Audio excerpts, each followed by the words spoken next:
It's a great honor for me to be here at the Empire Club of Canada today, which is arguably the most famous and historically relevant speakers podium to have ever existed in Canada. It has offered its podium to such international luminaries as Winston Churchill, Ronald Reagan, Audrey Hepburn, the Dalai Lama, Indira Gandhi, and closer to home, from Pierre Trudeau to Justin Trudeau. Literally generations of our great nation's leaders, alongside with those of the world's top international diplomats, heads of state, and business and thought leaders.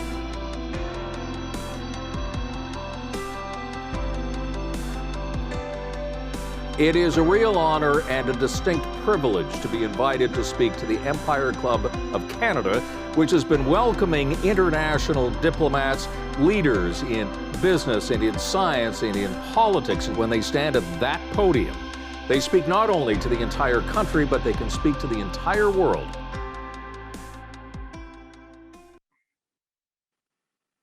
Good afternoon, fellow directors, past presidents, members, and guests.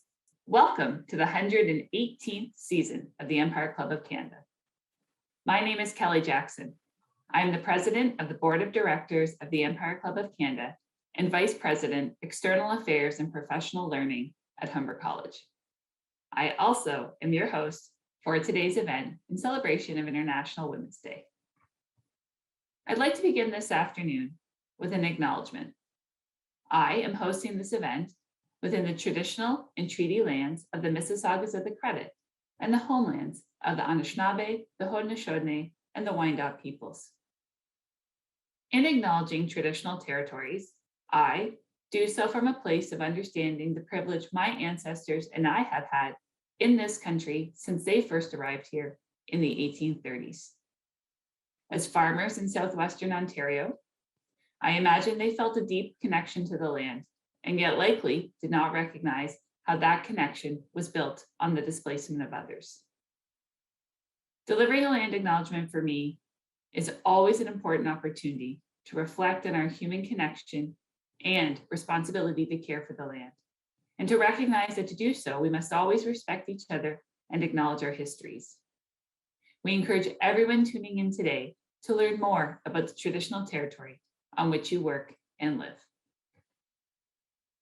The Empire Club of Canada is a nonprofit organization, so I now want to take a moment to recognize our sponsors who generously support the club and make these events possible and complimentary for our supporters to attend.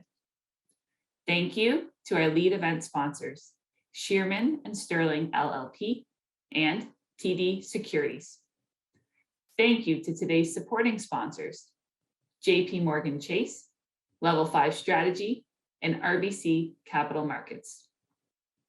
Thank you, of course, as well to our season sponsors, the Canadian Bankers Association, LiUNA, Waste Connections of Canada, and Bruce Power.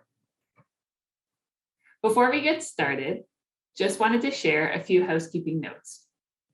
I'd like to remind everybody who is participating today that this is an interactive event, and so those attending live, I encourage you to engage by taking advantage of the question box you can find below your on-screen video player. We have reserved time for audience questions at the end of the discussion. We also invite you to share your thoughts on social media using the hashtags displayed on the screen throughout the event. If you require technical assistance, please start a conversation with our team using the chat button on the right-hand side of your screen.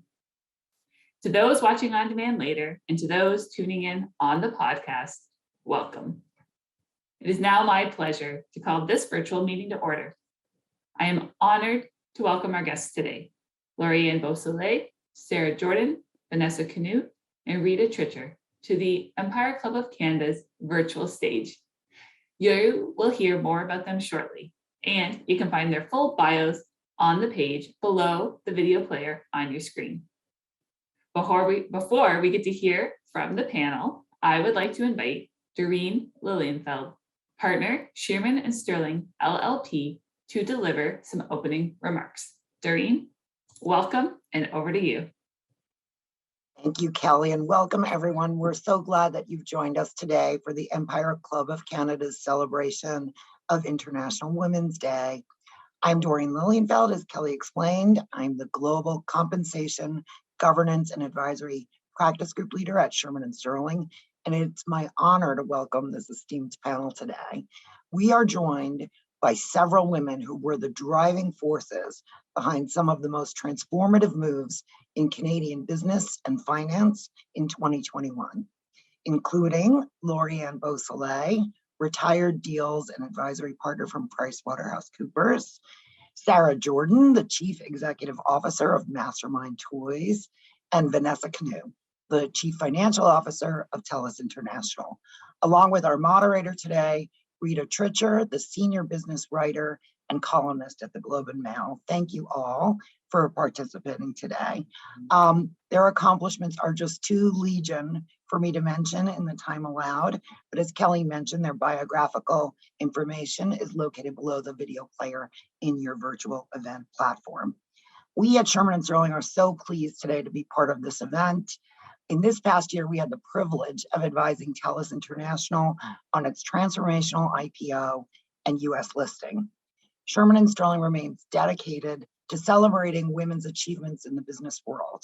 Today, we have the opportunity to hear directly from the women behind the biggest tech IPO in TSX history, the acquisition of one of Canada's most innovative exchanges, and the strategic transformation of Canada's largest specialty toy and bookstore. So without any further ado, I'd like to welcome Rita, Lori-Ann, Sarah, and Vanessa. And now over to you, Rita, to get us started.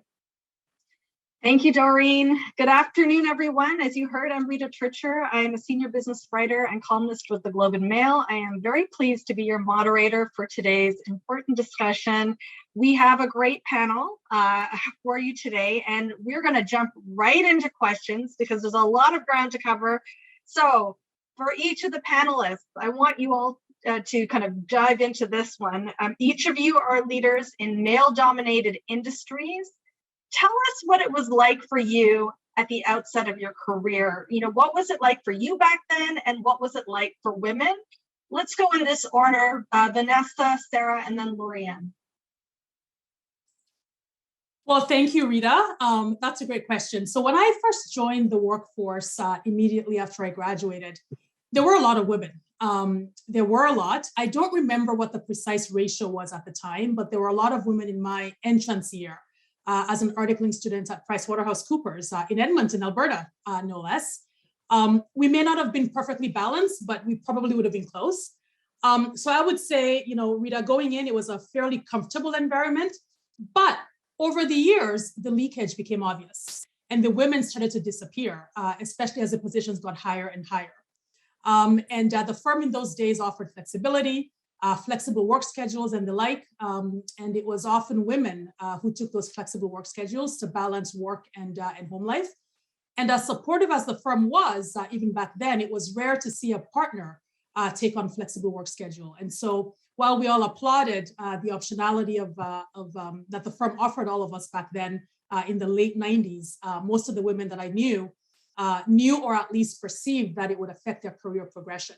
And so it was a bit of a stigma, even back then as I was sort of, starting out my career. And I think that phenomenon probably continues to this day. Sarah? I started my career in strategy consulting. And when I did that, there was no female partners in Canada. One of the things that I remember when I started in consulting was the great opportunity to be exposed to a whole host of industries and a whole different type of work. And what I also got exposed to was a whole host of different leaders. And so for me, what I remember about my early days in my career was a feedback-rich environment where there were few women, but what was really focused on was what were your strengths and what your areas for development were. And what I took away from the early days of my career, not only about what my strengths were so that I could play to my passions later in my career, I also learned that there was two types of leaders I would work for. Leaders that believed in me or leaders who would ask me to prove myself. And that was a lifelong lesson that I took through my career. And as you can appreciate, most of those leaders were male. And the ones who believed in me believed in how I led, how I showed up, what I looked like, what I could contribute. And those who asked me to prove myself put barriers didn't allow the flexibility, didn't sponsor and mentor women. And so for me, it was a real opportunity to learn what great leadership looks like, which served me well as I transform Mastermind Toys. Lorianne. Thank you, and happy International Day, everybody.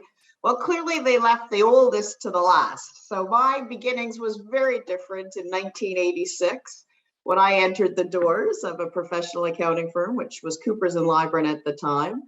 75 new recruits started that year. Unfortunately, that was before computers. So there was a lot of manual labor at the time and only 5 women. And I can assure you, diversity wasn't even a topic at the time because there was no diversity. So what can I say about my career, my journey, is I showed up every day as the genuine and authentic Lori.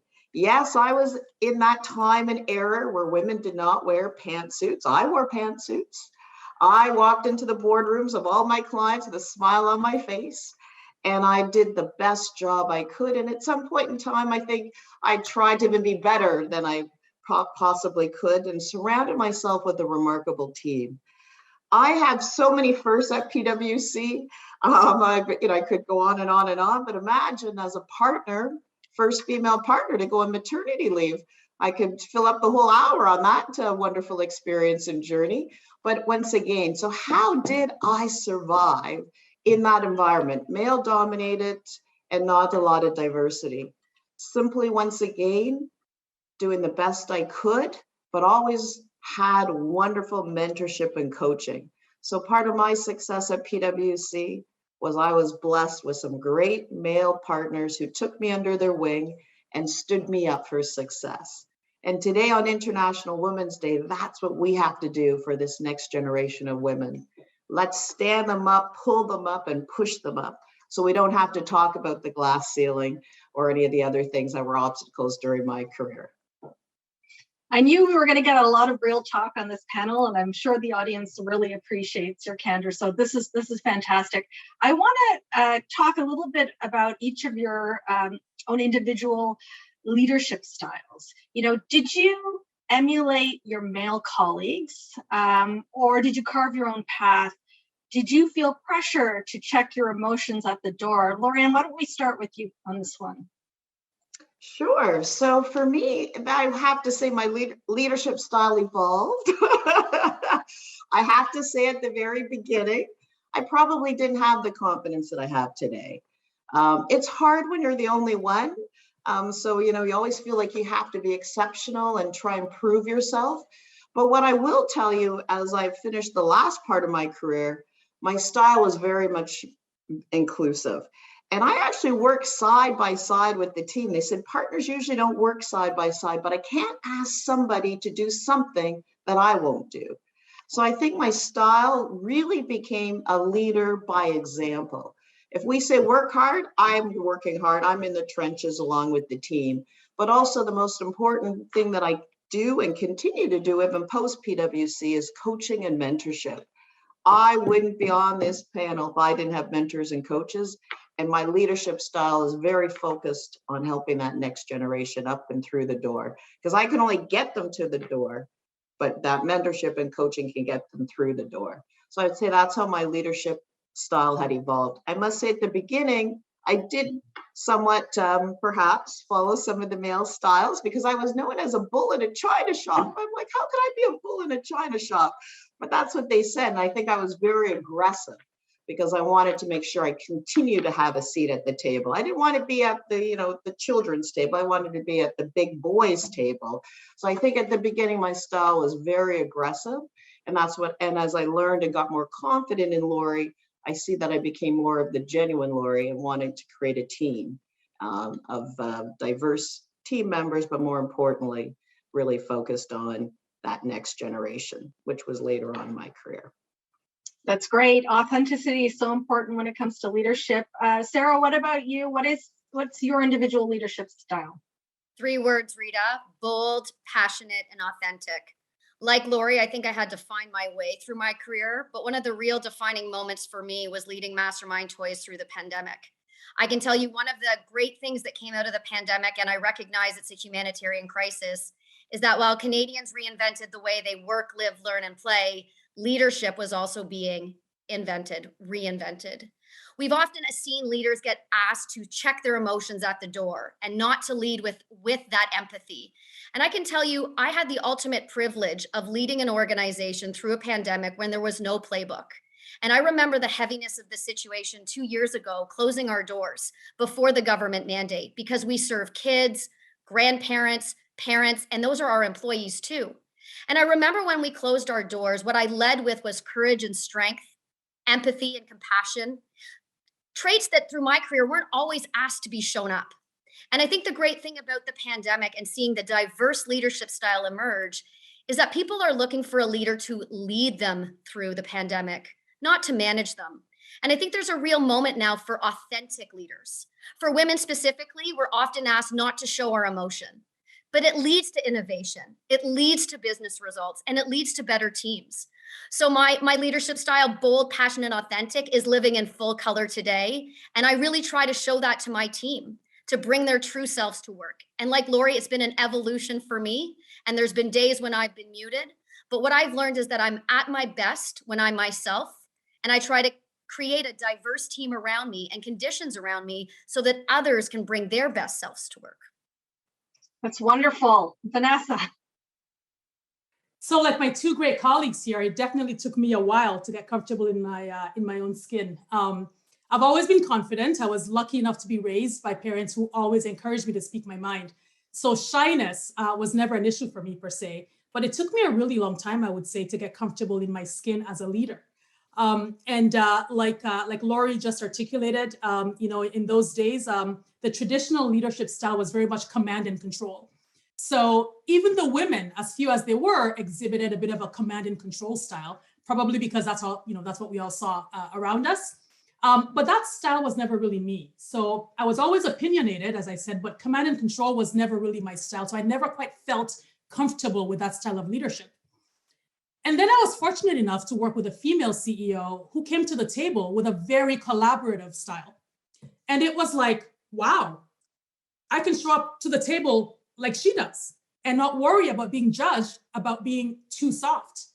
And so now, fast forward many years later, today, I have the privilege to work with a male CEO who I would describe as an empathetic leader and very much leads with a people first mentality at TELUS International. And as Sarah alluded to, the research, these days actually shows that empathy is one of the key traits of successful leaders. So I've learned from all of this, and I'm now much more comfortable just being who I am as a leader myself. But it just goes to show how representation matters, right? From the old command and control, style of leadership to now being able to show up as who you are, being able to and comfortable to show your empathetic side and your caring side, and actually having data to support that actually leads to positive outcomes for organizations. I think you all have just helped so many women by being so honest about the fact that you had to grow comfortable as leaders and learn how to be authentic and kind of push back against the notions of what a good leader is. And, in terms of, checking your emotions at the door, this is great. Empathy is so important. We've learned that throughout the pandemic. I want to hear a little bit more about the defining moments in your career with respect to M&A, transformations, IPOs, all this wonderful capital markets activity.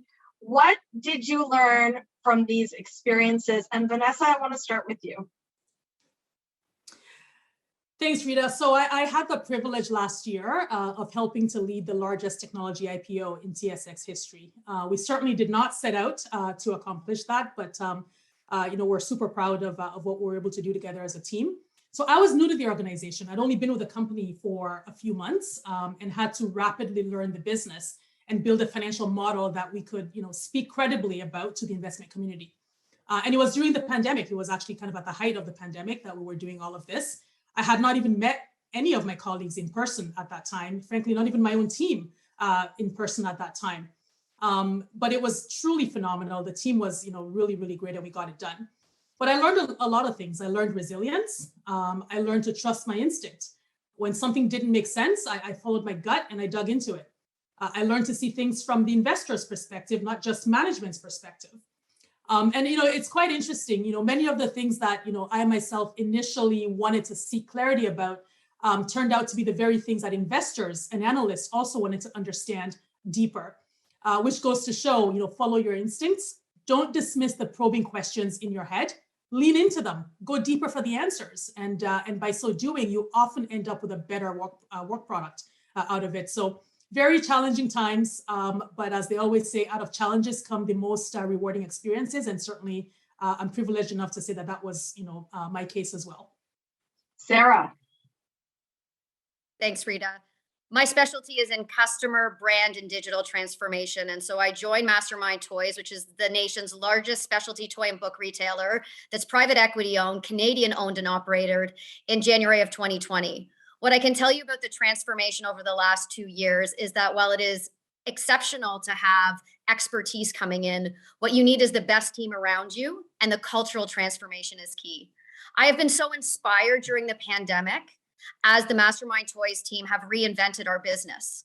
We shut down our stores with no lifeline, no contactless curbside, a website that was severely lagging the industry. At the time, 25% of toys were purchased online. Ours was less than 2%. And while it's great to have a digital transformation or customer experience or a phenomenal brand that you can talk to, and we're a purpose-driven organization, we deeply believe that play is kids' work. What was really necessary to come out of the pandemic stronger was our people. And so I had the ultimate privilege of leading a cultural transformation where I asked the Mastermind Toys team, from our head office, which is affectionately known as Play HQ, to our warehouse, to our stores, to join me to come out of the pandemic stronger by co-creating, by sharing insights, by being toy trend spotters coast to coast. And it has been unbelievable to see people show up to Mastermind Toys every day while they're caring for their kids, caring for their elderly parents, reinventing their lives through the pandemic. I have to tell you, being a CEO was also like being the chief communications officer, trying to inspire people through hybrid working, trying to inspire people as our stores were closed for 18 months straight over a 24-month period, including every major holiday, inclusive of my first holiday as the CEO of a toy store. But what I learned in this transformation was to be an authentic leader, to lead people through by asking them to show up every day as their best selves, but also to asking them for innovation and for ideas. During one of our town halls coast to coast, I ended up reading a story called Rosie Revere Engineer, which is my favorite children's book. And the reason why I read this book was because it inspired people to fail, and to fail fast, but to come together as a team. So I've learned that even in private equity and intense moments, in capital markets where results matter and where speed matters, what I've learned is that people make the difference. And during the pandemic, I've learned that leadership matters.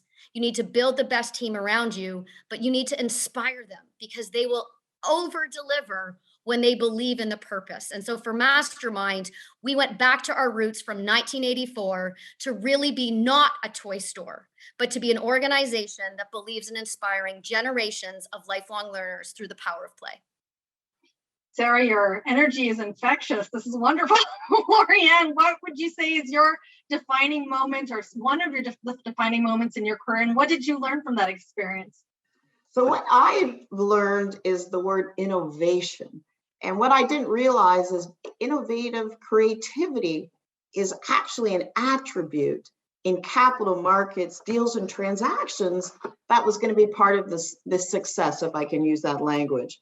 So I'm going to just talk about NEO for a moment and this amazing transaction that hopefully will be approved shortly by the Securities Commission. No cheerleading or advocacy on my behalf, but it is amazing. Why Lori Beausoleil and why NEO? I went on there because I am attracted to organizations that celebrate innovation.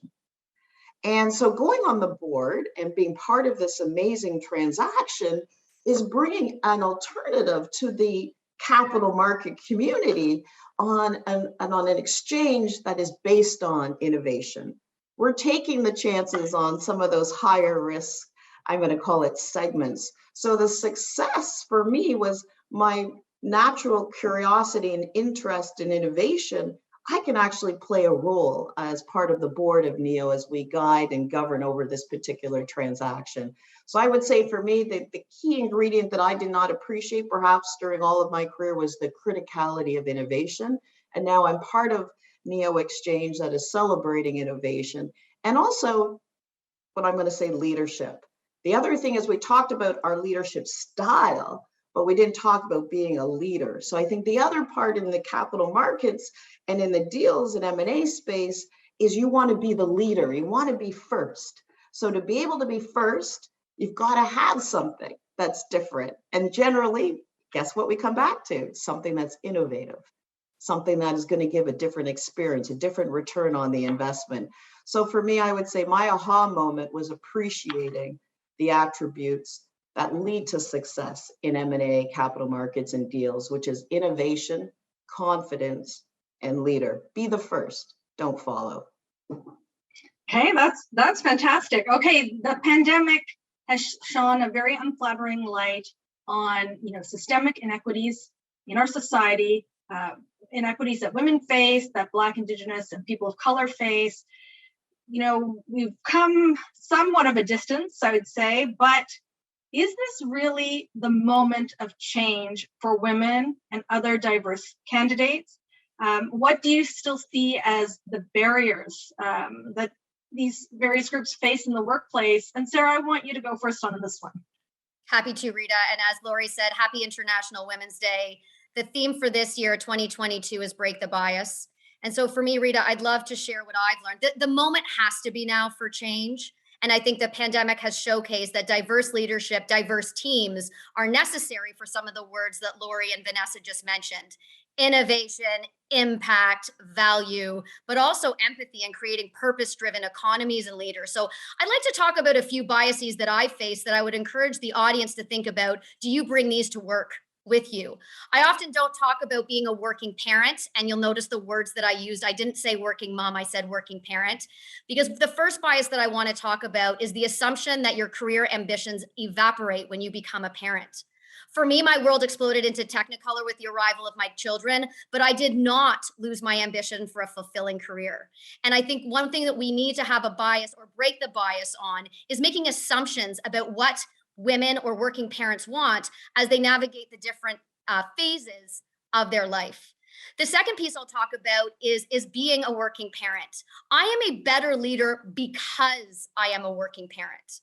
Nothing has taught me more patience and letting go of things that I can't control, all great attributes in capital markets, like my children. And I think it's really important that we recognize working parents, and especially working moms, are amazing leaders that bring empathy. And as Vanessa said, the research is there. The research is there that empathy and empathetic leaders drive better results and build better teams. And then finally, the bias that I think we all need to make sure that we're tackling is that strong leaders don't show emotion. We should be inviting them to share emotion and to be themselves and to be human. And to Lori's point, to be leaders. If we want to have innovative companies, we need leaders who are willing to lead authentically. And so the biases around being a working parent, around losing your career ambition, on not being a great leader need to be busted. And we need to do it in an environment where we're reinventing the way we work. Hybrid work will allow us to see leaders for who they really are, which is human. And hopefully this flexibility and the requirements to show up differently at work will allow us to bust some of those myths. Amen to all of that. It took everything in me not to start cheering after every word that you just spoke. Vanessa, you're next. I think I'm still saying amen. Sarah, I think you just spoke for all of us. But honestly, to answer your question there, Rita, I mean, the pandemic has without a doubt hit women in certain communities much, much more severely. I do think it's a moment of change. I mean, so much has happened in the last couple of years, from Me Too, the Me Too movement to George Floyd, and sadly many others, including here in Canada. The fact that these inequalities have gone on for so long, I think people have generally just had enough. And on the gender front, I just could not agree more, or really frankly add a lot more to what Sarah just articulated. I think, the fact that the gender agenda has been on corporate agendas for so long, but still we've made such little progress is mind-boggling. I mean, I was reading some statistics the other day where we've got, in the United States, only 41 out of the US Fortune 500 companies have a female CEO. It's even worse in Canada. So we've got a long, long way to go. So I think all of this has come together where people are demanding change. Investors are demanding change. Investors are looking at board diversity, management teams diversity. They're asking the questions. They don't want taglines anymore. They want to see the numbers, right? So I really do think that we are at that inflection point where society generally has had enough and they want to see progress on this front. But we have a lot to do to get there. We need to create the conditions to get there. And it starts with everything from how we recruit, how we get more balance in our recruiting pipeline, to how we support women in the workplace, childcare, mentorship programs, all the things that we need to do to make women in the workplace, really do feel valued to continue their careers and continue to rise as they may choose to do so based on their own individual aspirations. Okay, Lorianne, over to you. Is this the moment of change? Is this going to be the time for women? This is the moment for change. And the reason why, because everybody is now listening. But we do have a challenge, is a lot of us haven't educated corporate Canada on what it takes to be diverse. And I'm going to say both gender and race, because you see, there are cultural barriers that corporate Canada may not be aware of, that we grow up with in certain communities. There are certain communities where the woman is not given an education, or if they do have an education, their expectations are different.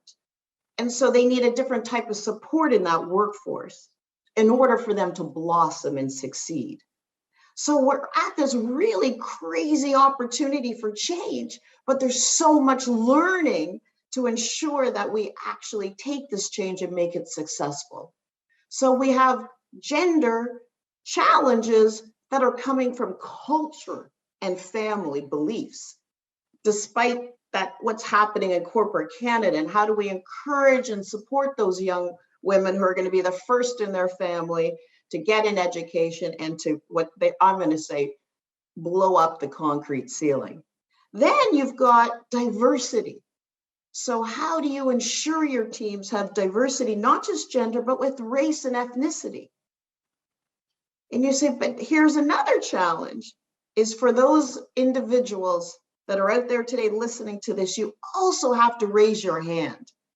Because you see, the job is not going to come to you necessarily. Sometimes you have to raise your hand and say, please, I am interested. I may not have all the skills, but I am here to give you 150% so that I can be successful in whatever that success definition looks like. And that's individual as well.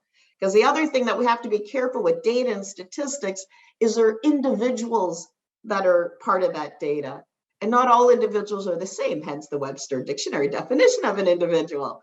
So let's celebrate change. Let's keep our eyes and ears open, and let's support the diversity journey, because it's a journey and we're not quite there yet.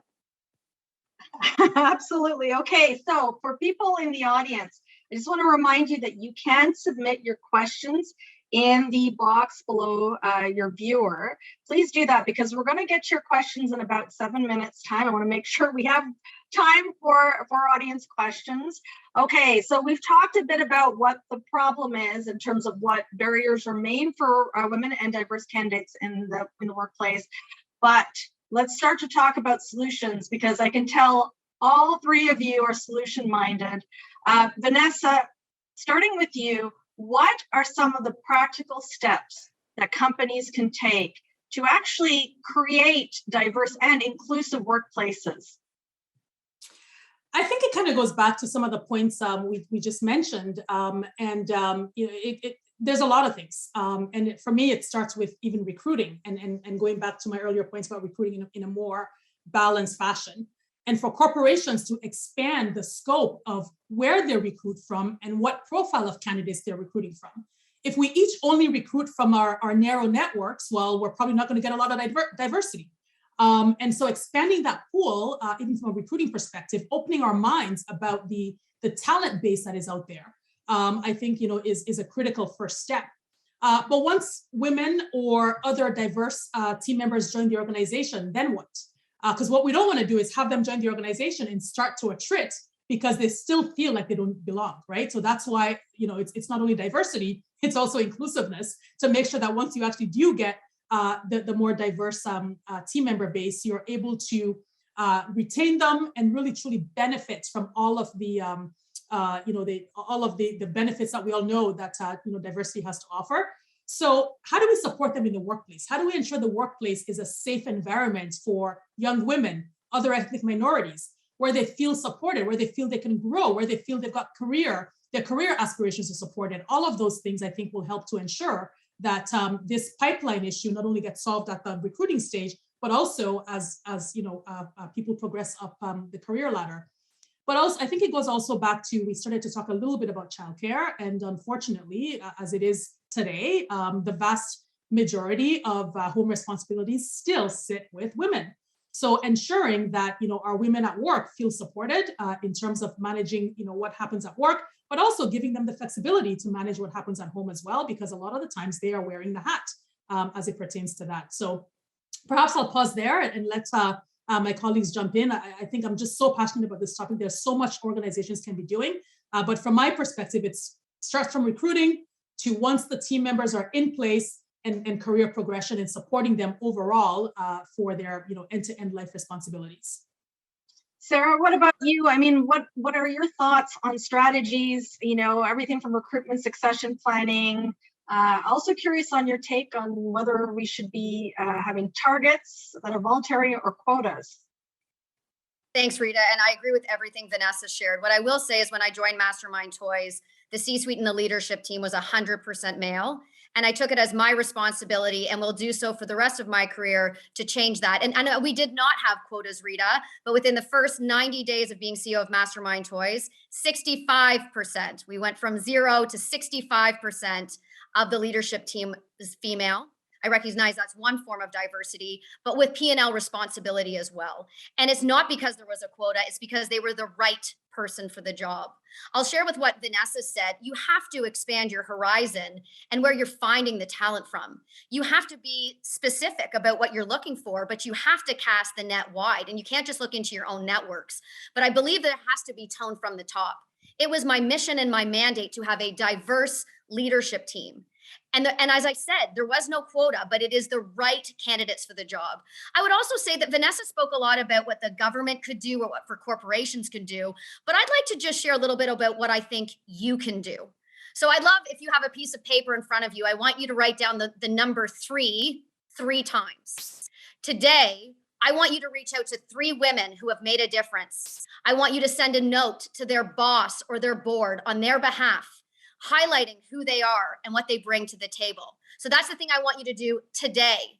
This week, I want you to invite 3 women or diverse leaders to the table.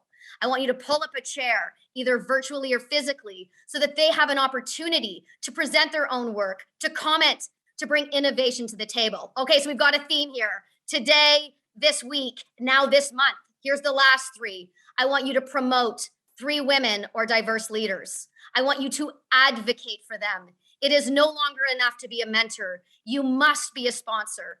And for the next year, for the next 12 months, I want you to do those 3 things. Today, 3 notes sent for high potential women. This week, 3 women brought to the table. This month, 3 women promoted or advocated for. And hopefully, Rita, that will change what our organizations look like, because we need to take action on this.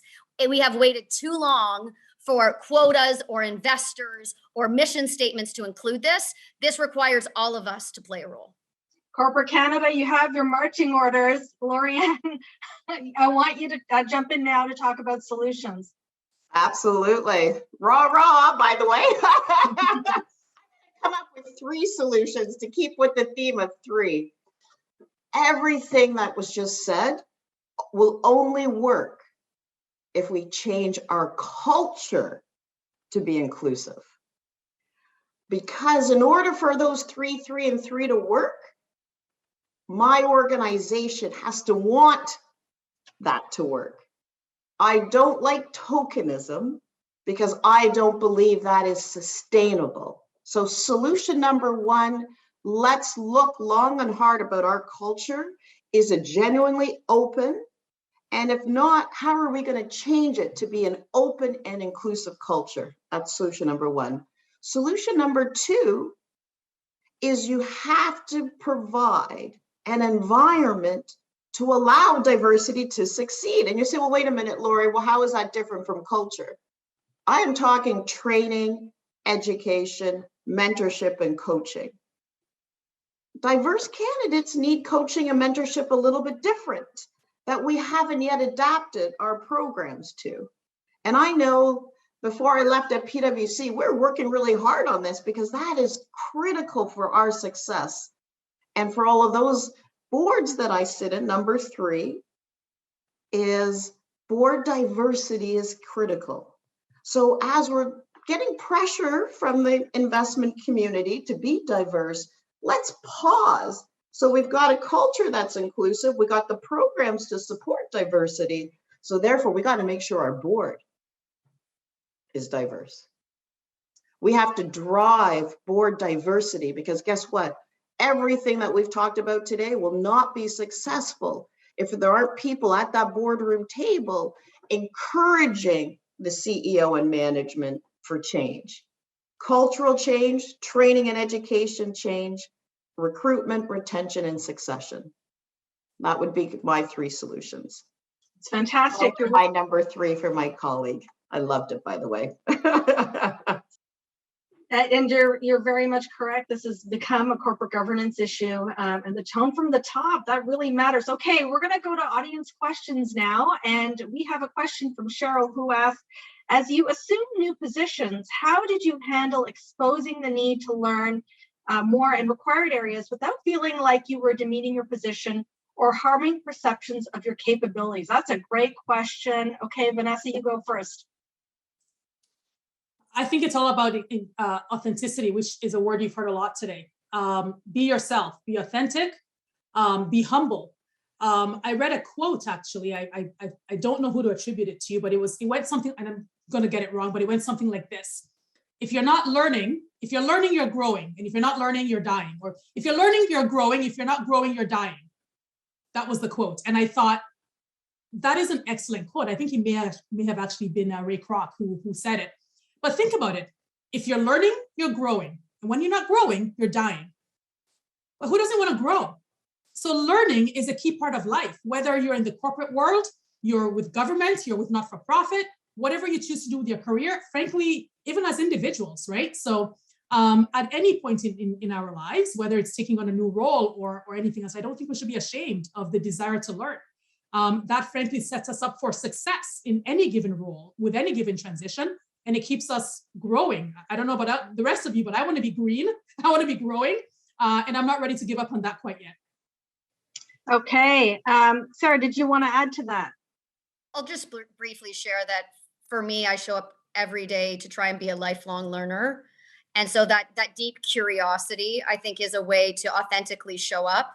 I pride myself on building the best team around me. And that means that I'm not going to be the expert on everything. And I'm unafraid of being inquisitive and continuing to grow. What I would say is also leaders need to continue to grow and develop, like what you said, Vanessa. And it's really important that as leaders, you're uncomfortable because that means that you're growing and you're pushing yourself. And so the expectation of sharing with your team that you want to be a lifelong learner, why you're being inquisitive, what you don't know.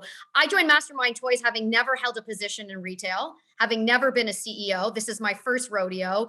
And I led it all through a pandemic, which there was no playbook for it. And being a lifelong learner, being curious, asking others for input. Every day before we closed our stores, I would huddle with everyone in the organization above a certain level. And everyone was asked to leave their expertise at the door, because there was no way to manage through this. There was no pandemic. And so it was really about showing humility around what we don't know. And maybe that's just a moment that I grew up with that I will forever take with me. But I think you can have your blinders on if you assume expertise or you try to showcase that.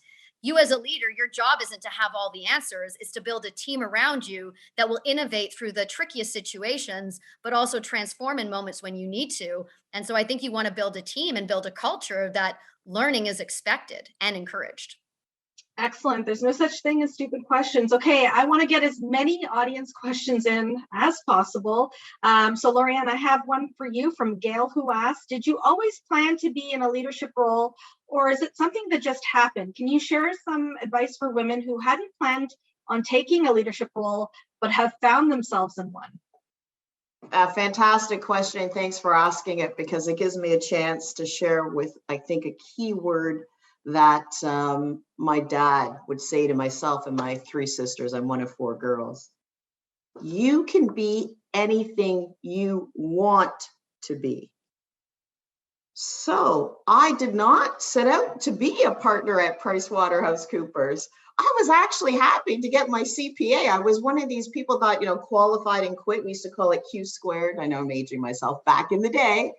So, but people were promoting me because they saw a talent. So I had to go back and say, what are they seeing that I'm not confident yet to see in myself? So what I share with you is never put any boundaries on what you can do, because you can do whatever you want to do, because that's who you are, and you will make sure you get there. When I started getting into certain leadership roles, I was getting there because other people saw something in me. And then later on in my career, I was confident enough to be able to accept them and hopefully grow and make a difference in the role that I had. So take sometimes those, when you find yourself in this leadership role, you never thought you would ever be there. That's because other people see things in you. Celebrate that, and then figure out what you want to do and continue that growth trajectory. That's fantastic advice. Don't be afraid to take up space if you're a leader. Okay, Sarah, I've got another question from the audience. What is your advice if your leadership doesn't think change is needed and doesn't support diversity efforts beyond the lowest hanging fruit? Great question. Yeah, I mean, I think it's unfortunate if leaders don't see the value in it, because the tone from the top, whether it's the C-suite or the board, is so incredibly important. If you find yourself in a position where, unfortunately, that tone isn't there to be supportive of it, I think the biggest thing that you can do is articulate and showcase that diversity matters. For me at Mastermind Toys, one of the things that I started recognizing was that small wins and celebrating small wins matter. So I'd like to believe that in your role today, you can showcase why that's important and start celebrating those wins and build from that. Momentum matters.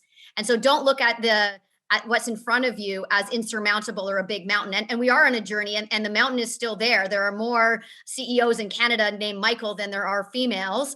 But it's really important that I think that from your position, you can pick something small that can gain attention and momentum. It's unrefutable what diversity brings to the table. The stats are there, the articles are there, the investors are asking for it. And I think it's just a moment of time that if leaders don't embrace it, you'll find yourself working for another leader. So best to do your own change from wherever you sit, and make it happen and start it now. Yeah, I mean, it seems silly that people would have to be convinced in this day and age, but here we are. Okay, I have a question for Vanessa. If you could go back in time, what is the best advice you would give to your younger self? Wow. I would say own it. Really, really own it. Don't make apologies to others, or frankly, even to yourself. There is a lot of pressure on women, particularly young women. There's a lot of comparison. We are a society of comparisons. As humans, we compare ourselves to others, but as women, we have a really bad habit of comparing ourselves to others. And in doing those comparisons, that brings doubt, that brings fear, that brings indecision, that brings, what's wrong with me, right? So there's nothing wrong with you. I would say get clear on what you want. And it's okay if that takes a long time to get clear on what you want. But once you've decided, really own it. Don't judge yourself harshly. And just remember that, I would say lastly, there are seasons of life, so you can't hit it out of the park in every single quadrant of your life at the exact same time. There will be ebbs and flows. There are years when you'll do really well in certain areas and years when you'll do better in other areas. But try not to judge yourself too harshly, and own it. You'll be okay. I love that. Own it. Okay. We only have time for one more question because we have less than 2 minutes left. So Lorianne, I'm going to give this one to you. What was the biggest obstacle you faced in your career and how did you turn it into an opportunity? I love this. It's a great question. The biggest obstacle was me. Believe it or not, I never could imagine a Black woman being a partner at PricewaterhouseCoopers. I just never thought it could happen. Imagine, we're going way back now. I hate to age myself continuously. So I think I was a bit of an obstacle because as I was being pushed, I wasn't then appreciating the push. So I would say the biggest barrier for me was I didn't have the confidence to do what I do now. So if you're like me and you are your own worst enemy, pause and say, why is that? Go deep because others see things and push yourself forward. The other barrier, just one other barrier that I did have, which I totally overcame, was I didn't see anybody like me. So people talk about all that, oh, I don't see another woman, I don't see any visible minorities. So all I'm going to say to you is be the first. Obliterate that concrete ceiling and be the first. So that's another barrier. Don't let that be a barrier. Let that drive you for success. And then bring everybody along with you with an open, innovative, creative, and inclusive mindset. Okay, I got a note from the organizers who said we have an extra 5 minutes because it looks like our audience is really engaged. Maybe I will put the same question to Sarah and to Vanessa as well. What is the biggest obstacle that you have faced in your career? And then how did you turn it into an opportunity? Sarah, why don't you go first? I have to say, Lori was right on it. I would have said myself, and so I will say that. For me, I think the other is recognizing moments when you're not playing to your passions and strengths. One of the obstacles that I faced was walking away from something. We've all been in moments where we don't see the next opportunity. We try to be loyal. We try to push forward on that. And the lesson that I learned was you need to be running towards something, not away from something. And having the courage to run towards the next opportunity when the moment that you're in isn't the right conditions for success. And I think that was a key barrier that I learned to overcome, was recognizing those moments when you were no longer playing to your strengths. That being said, I think it's also important that you're not always going to be in your dream job. You're not always going to have the conditions for success, but there's still something that you can learn from that opportunity. And so the other tagline I take with myself is, grass is greener where you water it. And sometimes, even though we'd love change to be faster, we'd love to see diversity accelerate and not look like what it is today and be further along on the journey, you have a role to play in the conditions where you are today, which is water that grass and make it green, because you can make a difference. And Vanessa, we want you to weigh in on this too. I mean, what's an obstacle that you overcame? How you turn it into an opportunity? And just so I can get a little flavor of another audience question in here, which is about finding your voice. What's your advice on that? So and by the way, the responses from Lori and Sarah spot on, right? We really are often our biggest obstacles. We really, truly are. And that was an amazing answer, Lori. And I think oftentimes when we dig deep, we actually find that the root cause is ourselves, right? Because we perceive all of these issues. And so we shrink back. The best piece of advice I ever got was actually from my mother, who said, you can focus on the challenges and the obstacles, or you can focus on the opportunities. And it sounds very simple, but it was such an eye-opener. And so getting up every morning and not walking into work thinking, I am a minority woman. Oh my God, how hard is it going to be for me today? I mean, you just can't do that, because if you do that, you're going to cripple yourself, right?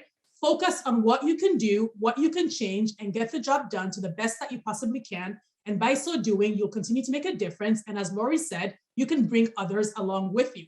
That is the task at hand.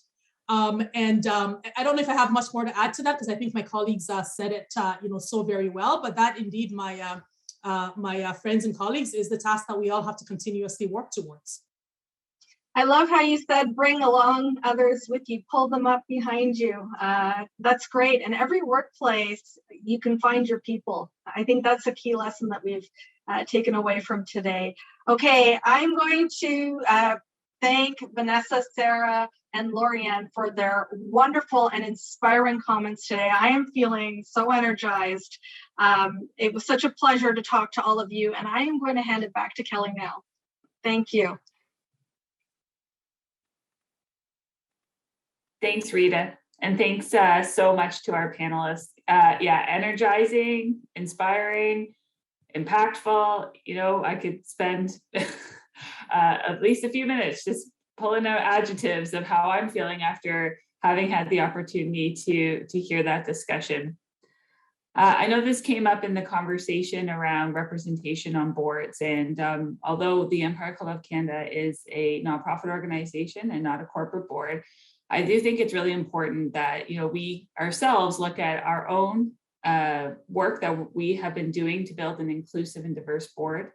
And I'm pleased to share that, you know, at this point, in terms of the Empire Club of Canada, we are at 40% of our board directors are women, and we continue to do a lot of work to build more diversity across many facets on the board.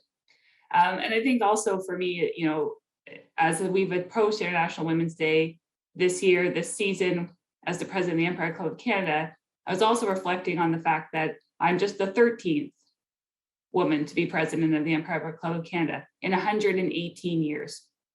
So as the club has continued to evolve with Canadian society, I think it's clear that we continue to have work to do in this area, to continue to create space for women to come forward, to take leadership opportunities, both in the volunteer world and in their professional careers as well.